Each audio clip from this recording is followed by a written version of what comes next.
प्रिय विद्यार्थियों, बीए भाग द्वितीय प्रथम की इस कक्षा में आपका स्वागत है। विश्वास है कि आप बिल्कुल सही होंगे और परीक्षा की दृष्टि से अब अपने आप को मानसिक तौर पर तैयार कर रहे होंगे। कल हमने या इससे पहले वाले व्याख्यान में हमने जयशंकर प्रसाद के व्यक्तित्व और कृतित्व पर चर्चा की थी और आज इस व्याख्यान में हम उनकी लिखित कहानी मधुआ का सारांश जानेंगे और जयशंकर प्रसाद इसमें कि क्या कहना चाहते हैं और किस तरह कहना चाहते हैं, किस खासियत के साथ कहना चाहते हैं, उस पर चर्चा करेंगे। यह कहानी जिसका नाम मधुआ है, यह प्रसाद की कहानी लेखन की शैली से थोड़ी सी हटकर है। ये बात जब हम इस कहानी को पढ़ेंगे तो हमारे समझ में आ जाएगी। कैसी कहानियाँ रही है या कैसा लेखन रहा है, एक आदर्श को लेकर के, एक वातावरण को लेकर के जयशंकर प्रसाद ने अपने अधिकांश कहानियाँ लिखी है, जो ऐतिहासिक और पौराणिक परिदृश्य को अपने भीतर समेटे हुए और भारतीय संस्कृति और सभ्यता या आदर्श जो कि अच्छे माने जाते हैं उनको लेकर के चलती है। और लेकिन ये कहानी उस तरह के किसी आदर्शवादी पात्र को लेकर के नहीं चलती, एक सामान्य से पात्र को लेकर चलती है जो शराबी है। हालांकि जिस तरह से शराबी में यहाँ परिवर्तन आता है वो परिवर्तन प्रसाद ही ला सकते हैं, अन्यथा इतनी आसानी से इतना जल्दी जो परिवर्तन आया है वो किसी सामान्य पात्र में आता हुआ दिखाई नहीं देता और यहाँ वो प्रेमचंद जी से थोड़े से अलग दिखाई देते हैं और वो परिपक्वता भी इनकी कहानी में हमको नज़र नहीं आती जो प्रेमचंद की कहानियों में अक्सर हमें दिखाई दे जाती है। चलिए, ये तो सामान्य से मैंने परिचय दिया ताकि हमारा दृष्टिकोण कहानी को समझने के लिए तैयार हो जाए। इस कहानी की शुरुआत होती है इस वाक्य से, आज 7 दिन हो गए, पीने को कौन कहे, छुआ तक नहीं, आज 7वां दिन है सरकार। अब ये वाक्य पढ़ते ही हमारा ध्यान, हमारा मस्तिष्क चौंक जाता है। 7 दिन पिया नहीं, क्या नहीं पिया? 7वां दिन है सरकार, तो ये सरकार कौन है? तो ये बातें हमारे मस्तिष्क में आ जाती है और उसका परिणाम ये होता है कि हम कहानी पढ़ने को उत्सुक हो जाते हैं।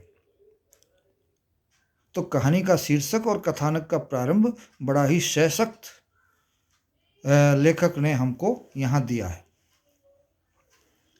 लेकिन जिन सरकार को संबोधित करके वो कह रहे हैं वो एक ठाकुर है,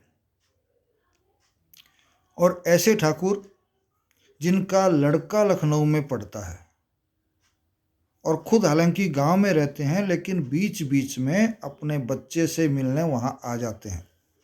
अर्थात उनका जो कुंवर है, ठाकुरों के बच्चों को कुंवर कहा करते थे, आज भी कहते हैं, लेकिन आज वो चलन सार्वजनिक तौर पे नहीं होता, परिवार में या घर परिवार में ही चलता है।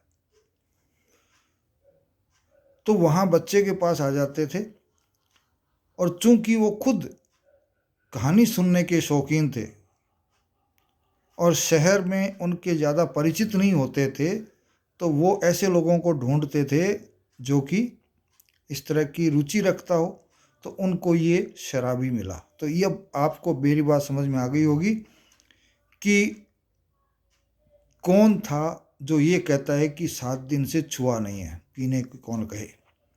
तो वो एक शराबी है जो एक ठाकुर से अपनी बात कहता है।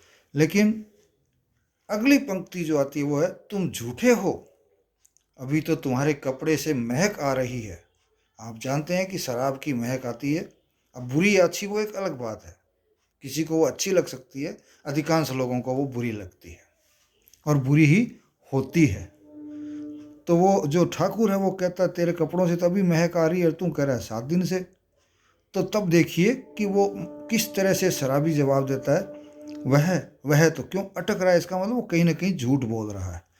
वह तो कई दिन हुए, 7 दिन से ऊपर कई दिन हुए, अंधेरे में बोतल उड़ेलने लगा था, कपड़े पर गिर जाने से नशा भी नहीं आया। और आपको कहने का क्या कहूँ, सच मानिए 7 दिन, ठीक 7 दिन, एक भी बूंद नहीं है। अर्थात वो ये भी उस ठाकुर को कहता है कि मैं शराब पीता हूँ और आज 7 दिन से शराब मेरे गले में नहीं गई है। तो वह ठाकुर हंसने लग जाता है। वहाँ ठाकुर का परिचय देते हैं कि वो कहाँ हैं और किस तरह से आते हैं। लेकिन ठाकुर इस तरह की कहानियाँ, चाहे वो झूठी हो चाहे सच्ची हो, सुन करके उसकी लच्छेदार बातों से आनंद लेते हैं और मनोविनोद करते हैं। तो आगे फिर वो जो कहता है कि झूठ कैसे कहूँ, आज तो जितना मिलेगा उतना पीऊँगा। क्यों, ठाकुर उसको कहते हैं कि मेरे को ऐसी बात सुनने में आनंद आता है, इसलिए आज तो तुम पियोगे ना। तो वो कहता है क्यों नहीं पीऊँगा। और फिर वो अपनी भाषा में, अपने तरह की भाषा में कई बातें कहता है कि लंबे दुखपूर्ण जीवन से तो एक मौज बहार की एक घड़ी ही अच्छी, अर्थात शराब पीने को वो मौज बहार मानता है। और कहता है कि एक पल यदि मैंने जी लिया तो उसकी एक खुमारी में मैं लंबा टाइम फिर काट सकता हूँ। तो वहाँ आकर के कुछ बातें और ठाकुर के बीच में उसमें होती है, जिसमें वो धुएं से कंबल की तुलना सूर्य से करता है। खुद जैसे कंबल ओढ़ के पड़ा रहता है, सूरज धुएं का कंबल ओढ़ के, उस सर्दियों का मौसम सा या कोई और मौसम होगा, आंधी वगैरह होगी, तो उसकी तुलना करता है। ठाकुर कहता है कि तुमने क्या क्या किया। तब वो कहता है कि मैं तो लंबे समय तक सोता रहा, क्योंकि सूरज भी सो रहा था तो मैं कैसे पढ़ता, सूरज भी मुंह छिपाए बैठा था तो मैं भी। अब वो कहता है तेरे को मुंह छुपाने की कहाँ ज़रूरत है। कहता है कि 7 दिन से गले में नहीं उतरी तो मैं मुंह ही छुपाऊंगा। अब देखिए शराबी के लिए क्या चीज़ महत्वपूर्ण होती है, वो यहाँ आपको दिखाई दे जाती है। वो शराब नहीं मिलने के कारण मुंह छुपाते हुए घूम रहा है, क्योंकि उसको लगता है कि वो कमजोरी में है या सही व्यवहार नहीं कर पा रहा है। फिर मुंह हाथ धोने की बात कहता है कि सर मुंह हाथ आपको पता है कि मैं वैसे भी बड़े कष्ट में आकर के धोता हूँ, तो वो भी धोए। और फिर जो है पराठे वाले के यहाँ पहुँच के पराठा खाया और फिर गोमती किनारे चला गया और वहीं अंधेरा हो गया, बूंदें पड़ने लग गई, तब मैं आपके पास आया। तो इस तरह से एक माहौल है। वो माहौल यहाँ चित्रण पूरी तरह से चित्रात्मक भाषा का प्रयोग करते हुए यहाँ हमारे सामने जयशंकर प्रसाद द्वारा कर दिया गया है। तब वहाँ ठाकुर कहते हैं कि अच्छा तुमने एक दिन वो गडरेरे वाली कहानी सुनाई थी। तो गडरिये की कहानी जो है उसकी बात कह करके जो है जान बांधना चाहते हैं क्या। वो ये कहते हैं कि जो गडरिया वाली कहानी है वो ये है कि आसफुद्दौला नामक एक नवाब होता था कोई ज़माने में अवध में।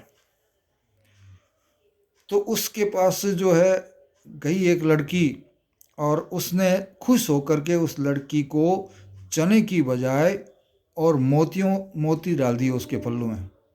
बच्ची अपेक्षा कर रही थी, वो लड़की अपेक्षा कर रही थी कि चने डालें, और उस बच्ची ने उन मोतियों को जो है चना समझ के खाया, या उसको पता नहीं था कि वो खाने की चीज़ है। तो इससे एक चीज़ पता लगती है कि गरीबों की हालत कैसी होती है, उनको पता ही नहीं था कि मोती क्या होते हैं। और उसमें भी फिर कहते हैं गरीब लड़की जब दांतों को दर्द होता है और खाए नहीं जाते तो कहते हैं रोने लगती है, और फिर रोते रोते कहती है कि बड़े लोग अक्सर ऐसी दिल लगी या ऐसी मजाक जो है वो कर लेते हैं। और उससे जो है रामचंद्र ने भी हनुमान के साथ ऐसा ही किया होगा, ये बात यहाँ जो है वो शराबी ठाकुर से कहता है। तो ठाकुर और उसके बीच की बात जो होती है, तब ठाकुर इस कहानी पे हंस पड़ता है और बाद में चर्चा करते हैं कि तुमने मेरे को बहुत सी कथाएं कहानियां सुनाई, बहुत से किस्से सुनाए, और उन सब में जो है मेरे में भी उदासी आ जाती थी। मैं भी गमगीन हो जाता था। उनमें बड़ी टीस होती थी और उस टीस में कारण था शहजादों के दुखड़े उस समय और कहानियों के कोई चित्र। जो रंग महल की अभागिन बेगमें होती थी उनका निष्फल प्रेम, अर्थात प्रेम वो किसी और से करती थी, आ जाती थी रंग महलों में राजाओं के यहाँ, और उनकी जो पीड़ा भरी कहानियाँ वो तुम कहते थे, और उन कहानियों को सुन कर के मुझे भी काफ़ी पीड़ा होती थी। लेकिन तुमने ये जो कहानी सुनाई है, कौन सी, गडरी ये वाली बच्ची की, उस कहानी को सुन करके मेरे को हंसी आ गई। अब देखिए, गरीब की बच्ची की हालत बड़ी खराब इससे प्रतीत होती है, कोई भी आदमी समझ रखता हो, लेकिन उस ठाकुर को हंसी आती है, अर्थात उस ठाकुर में मानवीय भावनाओं का अभाव है। ये बात यहाँ स्पष्ट हो जाती है। और वहाँ आकर के ये चर्चा करते, सरकार को संबोधन करते, वो शराबी कहता है कि साहब नवाबी दिन तो आते हैं चले जाते हैं, बड़े बड़े अमीर लोग जो हैं वो गरीब हो जाते हैं, उनके महल ढह जाते हैं, और उनकी पीड़ा जो है उस पे जो है रोने लगता हूँ मैं खुद।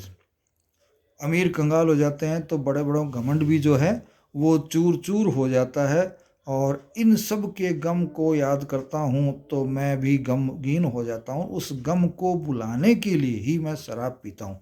बाकी आप तो जानते हैं ऐसे कौन शराब को गले लगाता है।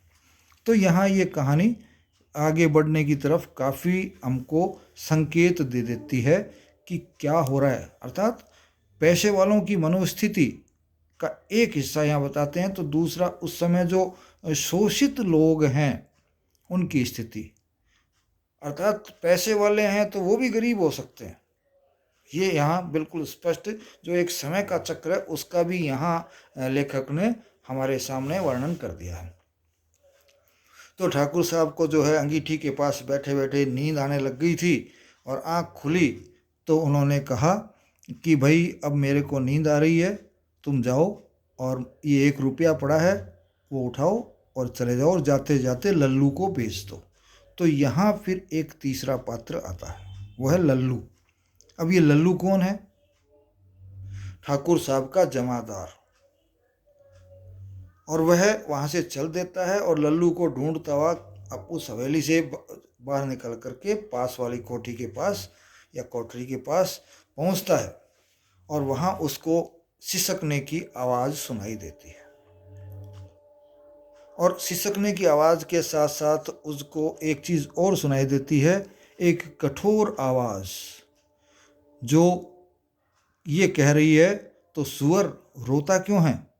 कुंवर साहब ने 2 ही तो लातें लगाई है, गोली तो नहीं मार दी। कुंवर साहब अर्थात उस ठाकुर का लड़का, उसने किसको पीटा है? उस सिसकते हुए बच्चे को पीटा है, जो कि उस समय सिसक रहा है। अब कोई ऐसा कारण हो गया होगा, लेकिन बच्चे का दोष नहीं होते हुए मार पड़ती है। साथ में उसको जब कुछ उसका जो मेहनताना होता है वो नहीं मिलता है, जिस चीज़ को वो ज़रूरी समझता है वो नहीं मिलता, तो रोना आ जाता है। शायद ऐसा ही कुछ हुआ है, वो आगे स्पष्ट होगा। लल्लू जो है वो उसको कह रहा था कि जाओ, नखरा मत करो, उठूंगा तो मैं तेरी खाल उधेड़ दूंगा। अब देखिए, गरीब ही गरीब को लतिया रहा है, उसको धमका रहा है कि तू उनसे मांग मत कर, इसलिए चला जा चुपचाप। वहाँ वो शराबी पहुंचा हुआ था, वो चुपचाप सुन रहा था। बालक की सिसकी धीरे धीरे बढ़ रही थी, फिर उसे सुनाई पड़ा, अब भागता है कि नहीं, क्यों मार खाने पे तुला है। अर्थात उस जमादार की, उस लल्लू की धमकी उस बच्चे के लिए है, वो उसको सुनाई देती है। और उसी समय बालक जो है वो बाहर की तरफ चला आता है। शराबी उस बच्चे को देखता है, उसका गोरा मुख है, सुंदर मुख है, उस पे आंसू जो है टपक रहे हैं, ढुलक रहे हैं। वह उसका दुलार से मुंह पोंछता हुआ उसको फाटक से बाहर ले जाता है। सर्दी थी और चुपचाप चलते हुए दोनों चलते हैं। शराबी की जो मौन सहानुभूति है वो बच्चा पाता है, तो वह हृदय से उसे स्वीकार कर लेता है। बच्चा हो और चाहे पशु हो, वो सहानुभूति को सब समझते हैं, प्रेम को सब समझते हैं, चाहे बोल के मुख से कुछ नहीं कहा जाए। ये बात आप गांठ बांध लीजिए। तो बच्चे ने उसको स्वीकार कर लिया, वह रोना बंद करके चुप हो गया। तभी एक बंद गली पर, या तंग, बंद गली नहीं, तंग गली पर आकर के जो है वो शराबी रुक गया। फिर से उसे सिसकने की आवाज़ सुनाई दी बच्चे की। तो वह बच्चे को झिड़कने लगा कि अब क्यों रोता है छोकरे। तो बच्चा उसको अपनी स्थिति बताता है कि दिन भर से मैंने कुछ नहीं खाया है और कुंवर साहब ने मेरे को कुछ नहीं दिया। कुंवर साहब खेलने जाते हैं तो उनको एक असिस्टेंट चाहिए, बड़ा आदमी नहीं रखे, उन्होंने उस बच्चे को रख रखा था जो उनके कपड़े और अन्य सामान जो है वो खेलते समय साथ रहे। तो वो कहता है कि मैंने कुछ नहीं खाया और मार तो रोज़ ही पड़ती है, लेकिन आज मुझे खाना भी नहीं मिला, क्योंकि मैं सुबह से ही कुंवर साहब का ओवरकोट जो है दिन भर उनके साथ खेलते समय लिए रहा, और लौटा तो भी एक ऐसा काम हो गया कि मैं भोजन की व्यवस्था नहीं कर सका और रोटी नहीं बना सका। जमादार से अब कहने गया था कि भूख लगी है तो उसकी व्यवस्था कर दो, तो उसने जो है उस पर जो है ध्यान नहीं दिया है, उसको धमकाने लगा। ये कहते कहते बच्चे के फिर जो है सिसकियाँ आने लगे। देखिए इसको किस तरीके से करें कि जमादार से कहने गया था, भूख की बात कहते कहते बालक के ऊपर उसकी दीनता और भूख ने एक साथ जैसे आक्रमण ही कर दिया हो। यहाँ बात कहने का तरीका बड़ा ही आकर्षक है और सहज है। हालांकि आक्रमण शब्द यहाँ थोड़ा सा उचित मेरे को तो नहीं लगता, लेकिन फिर भी ध्यान आकर्षित जरूर करता है। और बच्चा ये कहते कहते फिर से हिचकियाँ लेने लग गया। अब शराबी क्या करता है, उसका हाथ पकड़ के घसीटता हुआ अपने उस कोठरी में ले जाता है, उसको धकेलता है अंदर और ढेबरी जलाता है। ढेबरी किसे कहते हैं? एक छोटा सा बर्तन होता है जो ऊपर से बंद होता है, उसमें से बत्ती बाहर निकलती है, भीतर उसके तेल भरा जाता है और उससे जो है ढेबरी उसके कहते हैं, तो वो जलाते हैं। थोड़े से तेल की जगह होती है उसमें रोशनी के लिए। उस समय इसका मतलब है कि वहाँ लाइट नहीं थी, बिजली नहीं थी, विद्युत की जो है कनेक्शन वहाँ नहीं थे। और उसको अपने कंबल के नीचे से एक चीज़ निकालता है जो एक पराठे का टुकड़ा होता है और कहता है ले ये खा, ये खा, तब तक मैं दूसरी कोई चीज़ की व्यवस्था करता हूँ। और जाते जाते उसको कहता है कि तू रोना मत, रोएगा तो मैं पीटूंगा, मुझे रोने से बड़ा बैर है पाजी कहीं का, मुझे भी रुलाने का। देखिए यहाँ उस पर गुस्सा भी दिखा रहा है तो प्यार भी दिखा रहा है कि तेरा दुख देख करके मुझे भी दुख हो रहा है, मैं भी रोने लग जाता हूँ। शराबी गली के बाहर भागा, उसके हाथ में 1 रुपया था। तो अब देखिए जो लत वाला आदमी होता है उसकी पहली चीज़ क्या रहती है, रुपया हाथ में आते है वो शराब के ठेके की तरफ भागता है। वहाँ इसकी भी हालत हुई कि एक अद्धा लूँगा और उस अद्धे के साथ साथ 2 आने की चाय होगी, 2 आने की पकौड़ी होगी। अब वहाँ वो निर्णय नहीं कर पा रहा कि पकौड़ी होगी या मटर होगी, आलू मटर होगा। अच्छा, चारों चीज़ें, 4 आने का मांस ही ले लूँगा, या फिर मैं 4 आने का मांस ही ले लूँगा, 2 अलग अलग चीज़ें नहीं ले करके। लेकिन तभी उसको उस बच्चे की फिर याद आ जाती है, इसका गड्ढा जो भरना होगा, ये छोकरे का क्या करूं। और फिर सोचता है कि अरे आज तक मैंने कभी ये विचार ही नहीं किया कि दूसरे को भी कुछ खाना होता है, क्योंकि वो अकेला था इसलिए उसको चिंता ही नहीं थी। तो पहली बार उसने ये विचार किया कि उस बच्चे के लिए क्या लेके चलूं, एक अद्धा तो ले लूं। उसके मन में फिर आई, ये निश्चित रूप से आती है, आप जिस चीज़ को पसंद करते हैं वो लेने की आपके मन में पहले पहल आएगी। और उसके शराब थी तो शराब लेने की कि एक अद्धा तो मैं पहले ले ही लेता हूँ। लेकिन इतना सोचते सोचते उसकी आंखों पे प्रकाश पड़ा और उसने अपने आप को एक मिठाई की दुकान के आगे पाया। अब देखिए उस बालक का उसके मन पर कितना प्रभाव पड़ा है। सोच रहा था शराब लेने की, पहुंच गया मिठाई की दुकान पे। तो ये उस शराब की गंदी लत होने के बावजूद उसके भीतर जो इंसानियत थी, उस इंसानियत को ये बात बिल्कुल सिद्ध करती है, हमारे सामने लाती है और उसके मर्म को भीतर तक हमारे सामने उजागर कर देती है। तो वह शराब का अद्धा लेना तो भूल गया और मिठाई की दुकान पर मिठाई खरीदी और नमकीन लेना भी नहीं भूला। तो खाने पीने की चीज़ें ली और जल्दी इतनी हो गई घर पहुंचने के लिए दौड़ कर भी गया, दौड़ने की स्थिति में वो घर गया और वहाँ जाते ही उसने जो खाने की मिठाई और नमकीन की जो थी उन दोनों की पात उसके सामने सजा दी। बालक को मिठाई की नमकीन की सुगंध आई तो वह मुस्कुराने लग गया। अब देखिए, भूखे के सामने जब खाने की चीज़ आती है तो दिल कितना तुष्ट होता है, कितना संतुष्ट होता है, कितनी तृप्ति मिलती है। वो उसकी मुस्कुराहट बच्चे की बताते हैं। लेखक ने अधिक कुछ नहीं कहा, सिर्फ वह मुस्कुराने लगा। तरावट पहुंची, वह मुस्कुराने लगा। ये होती है लेखक की कला।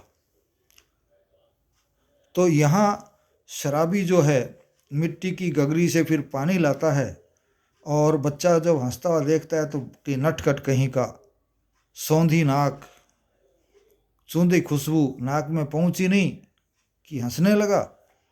ले ठूस ले, ठूस ठूस कर खा ले। और फिर रोया कि पीटा, कि फिर भी रोएगा तो मैं पीटूंगा।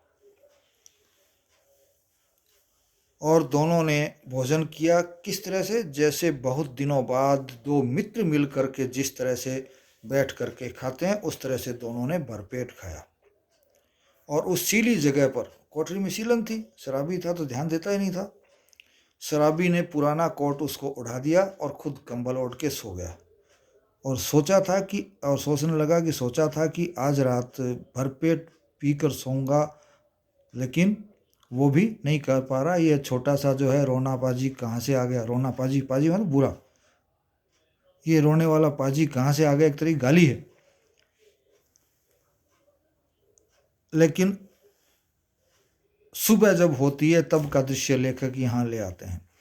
एक चिंतापूर्ण आलोक में आज पहले पहल शराबी ने आंख खोलकर कोठरी में बिखरी हुई दारिद्र्य की विभूति को देखा और देखा उस घुटने से ठुड्डी लगाए हुए निरीह बालक को। सुबह उठा तो उसकी पहली बार अपनी कोठरी की खराब स्थिति पर ध्यान गया और उसके साथ साथ उस बालक को इकट्ठा हुए देखा, सिकुड़ते हुए देखा। कहाँ, किस तरह से, घुटने कहाँ लगे हैं, ठुड्डी के घुटने कब लगाता है, जब उसको सर्दी लगती है। कोट तोड़ लिया था लेकिन फिर भी सर्दी उसको लग रही थी। तो यहाँ ये बात स्पष्ट हो जाती है कि व्यक्ति चाहे कितना ही निर्दयी दिखता हो, शराब होने पीने के कारण वो एक बार हमको लगता है कि वो सामाजिक नहीं रहा या उसमें भावनाएं नहीं रही, ऐसी कोई बात नहीं होती है। उचित माहौल मिलने पर वो भी बदल सकता है। तो फिर उसके मन में आता है कि ऐसे सुकुमार फूल को किसने जो है इस तरह से निर्दयता से फेंक दिया कुचले जाने के लिए। ये कहता है ये तो नियति ही हो सकती है। और फिर सोचता है कि इस बच्चे के लिए मेरे को अब घरबारी बनना पड़ेगा। देखिए परिवर्तन, घरबारी बनना। जिस शराबी ने कभी सोचा ही नहीं, अपनी कोठरी की तरफ नहीं देखा, बिखरी पड़ी है चीज़, बिखरी पड़ी रहो, सड़ रही है चीज़, सड़ती रहो, सीलन से भरी कोठरी है। लेकिन आज उसका ध्यान सब तरफ जा रहा है कि मुझे घरबारी बनना पड़ेगा, मैं आज तक नहीं बना। कि वो कहता है हो मेरा दुर्भाग्य है कि कभी सोचा भी नहीं था कि जो मेरा समस्त मोह है, माया ममता जिस शराब के लिए थी, वो आज इस छोटे से पाजी के लिए मेरे मन में कैसे आ गई। उस बच्चे ने शराब की जगह ज़्यादा मोह पैदा कर दिया उसके मन में। और ये इंद्रजाल सा मेरे चारों तरफ क्या है, ये क्यों रचाया जा रहा है, अब कैसे काम चलेगा हम दोनों का यदि रहता है तो। फिर निर्णय करना है कि नहीं, इसे ये जग जाता है तो मैं इसको यहाँ से भगा दूंगा। क्योंकि शराब उसको बार बार प्रेरित कर रही है कि वो, या उसका जो काम चोरी की जो उसकी इच्छा रहती है वो उसको कह रही है कि इसको भगा दो। कहते हैं नहीं, सुबह मैं भगा दूंगा। बालक उठने लगा तो उसको कहा रात का बचा हुआ है तुम खा ले कुछ, और तेरा नाम क्या है। बालक ने उसको हंस करके कहा मधुआ। तो अब ये मधुआ उस बच्चे के नाम पर इस कहानी का नाम जयशंकर प्रसाद ने रखा है। और कहता है हाथ खा ले, हाथ मुंह धो और यहाँ से चला जा। तो वो बच्चा कहता है कहाँ चला जाऊँगा मैं। तब वो शराबी सोचता है ओहो इसको कहाँ के लिए कहूँ, भाड़ में जा, जलता है तो जलता रहे। चुपचाप जलाकर सोचता हुआ निकला, ले पाजी अब यहाँ से लौटूंगा ही नहीं, तू ही कोठरी में रह। अनंत में निर्णय करता है कि मैं नहीं आऊँगा यहाँ, ये तो यहीं रह लेगा। और शराबी निकला और गोमती किनारे पहुँच गया। और गोमती किनारे पहुँच करके उसको लगा कि मैं जो है क्या सोच रहा था, क्या सोचने की कोशिश कर रहा था, बहुत कुछ सोच रहा था लेकिन कुछ भी सोच नहीं पा रहा था। गोमती की धारा देखने लगा, धूप की गर्मी हुई तो उसके कष्ट थोड़े दूर हुए, सुखी होकर के वह चिंता भुलाने का प्रयत्न करने लगा। तभी पीछे से किसी आदमी ने पुकारा। यहाँ देखिए चौथा पात्र यहाँ घुस जाता है कहानी। शराबी ने चौंक कर देखा तो वहां पाया कि आदमी लग तो ऐसे रहा है कि जाना पहचाना है, लेकिन ठीक से वो पहचान नहीं कर पा रहा था। उसने फिर कहा शराबी से कि मैं तुम्हें ही कह रहा हूं, सुनते हो, उठा ले जाओ अपनी शान धरने की कल। शान धरने की कल अर्थात कल होती है मशीन, और शान होती है धार। जो धारदार हथियार होते हैं, धारदार जो पुर्जे होते हैं, धारदार जो यंत्र होते हैं, या धारदार जो भी कुछ जैसे चाकू है, कैंची है, आरी है, इस तरह की चीज़ों पे धार जो होती है, धार उसको सान चढ़ाना कहते हैं या सान धरना कहते हैं। कि तू ये सान धरने की जो कल है, जो मशीन है, वो ले जाना, नहीं तो मैं सड़क पे फेंक दूंगा। क्यों? क्योंकि मेरे पास एक छोटी सी कोठरी है, 2 रुपए में उसका किराया भी देता हूँ, और मैं वहाँ ढंग से रह नहीं पाता तेरी इस मशीन के कारण। तब शराबी कहता है ओहो राम जी तुम हो भाई, अर्थात जो पात्र आता है चौथा वो राम जी है। ठीक है मैं उसे उठा लाता हूँ। शराबी ने सोचा कि अच्छा ठीक है, उस मशीन को बेचकर ही मैं कुछ दिनों तक काम चला लूँगा। अभी भी उसके मन में काम करने की नीयत नहीं है, ये काम चोरी की ही नीयत है कि मशीन को बेचूंगा तो कुछ पैसे मेरे को मिल जाएंगे, ये बात दिमाग में उसके आती है। और गोमती नहाकर वह राम जी के पास अपने घर पे, राम जी के पास से अपने घर में पहुंचा और वहाँ कल लेते हुए कि कहाँ ले जाओगे, इससे मेरा पिंड छूटे, तो वह वहाँ उसको घर ले आता है। वहाँ आकर के बहुत दिनों बाद वो सोचता है कि कल ढोना पड़ा, अर्थात मशीन को उठा के लाता है और किसी तरह उठाता हुआ अपने कोठरी में पहुँचता है और वहाँ बड़बड़ाते हुए पूछता है क्यों रे तूने कुछ खा लिया क्या। अब देखिए ये बात ध्यान करने योग्य होती है, जब पढ़ते हैं तो जो मार्मिकता होती है वो ऐसे स्थानों पर ही आती है। आते ही पहली चीज़ उसके दिमाग में शराब की सोच जो थी उसमें ये आना चाहिए था कि तू गया नहीं, लेकिन आती क्या है, अरे तूने कुछ खाया नहीं।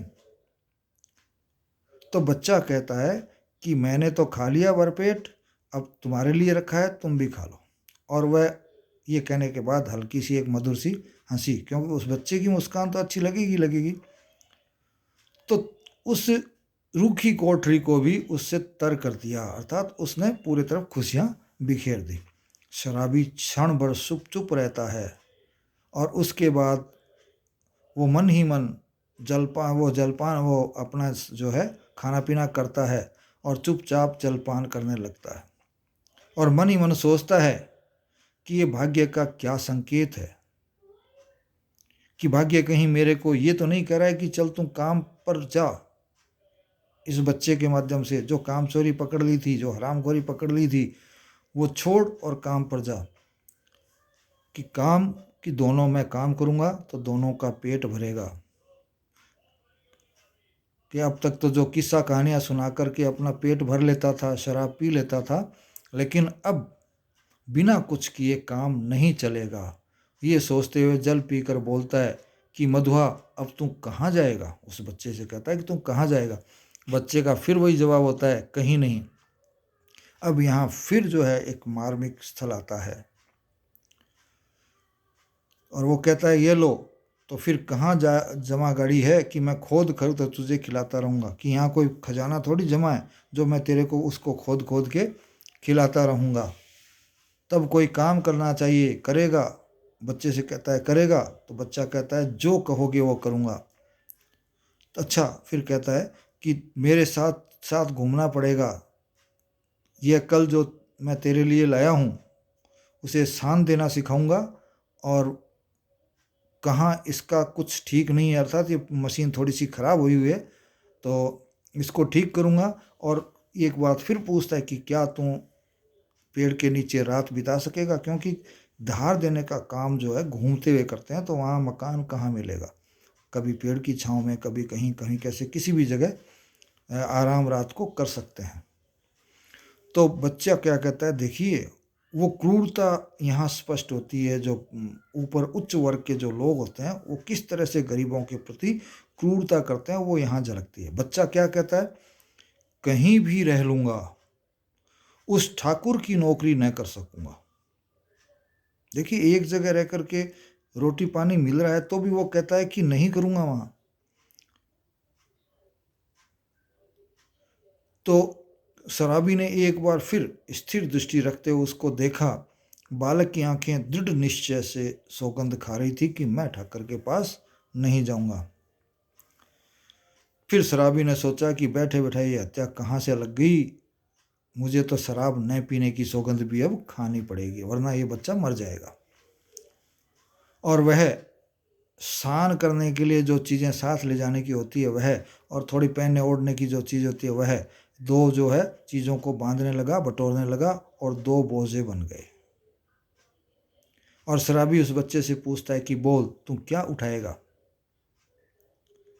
बच्चा कहता है जिसे कहो। तो वो कहता है तेरा बाप जो तुझको पकड़े, तो कि तेरा बाप आए और कहे कि भाई इसको क्यों ले रखा है, तो क्या मैं, कोई नहीं पकड़ेगा क्योंकि मेरा बाप कभी का मर गया। शराबी आश्चर्य से उसका मुंह देखता हुआ कल उठाकर खड़ा हो जाता है, और बालक जो है गठरी लाद देता है, और दोनों कोठरी छोड़कर चल पड़ते हैं। अर्थात वो शराबी, आलसी और बिल्कुल निठल्ला व्यक्ति, जिसने सिवाय अपने और अपनी शराब के बारे में सोचने के अलावा कुछ नहीं सोचा, उसकी शराब भी छूटने की तरफ जा रही है, वो काम भी करने लग रहा है। एक छोटे से बच्चे की उस स्वभाव ने, उस मधुरता ने उस शराबी को भी एक पशु से व्यक्ति बना दिया, आदमी बना दिया। ये बात यहाँ लेखक हमको समझाना चाहते हैं कि मानवीयता हमारे दुर्गुणों पर अंत में विजय पाती है। ये बात लेखक यहाँ बिल्कुल स्पष्ट रूप से हमको बताना चाहते हैं, और इसमें सफल भी होते हैं। इस कहानी का प्रमुख पात्र वो शराबी है, इसके अलावा ठाकुर भी है, ठाकुर का लड़का जो कुंवर है वो भी है, इसके साथ साथ जो जमादार है वो भी है। तो ये दो तीन पात्र हैं, लेकिन सबसे बड़ा पात्र इसमें वो शराबी है, और दूसरा मधुआ है, जो कि अन्याय और अत्याचार जिसके माध्यम से लेखक हमारे सामने प्रकट करने में सफल हुए हैं। इसी के साथ आज की ये कहानी हमारी समाप्त होती है। जय हिंद, जय भारत।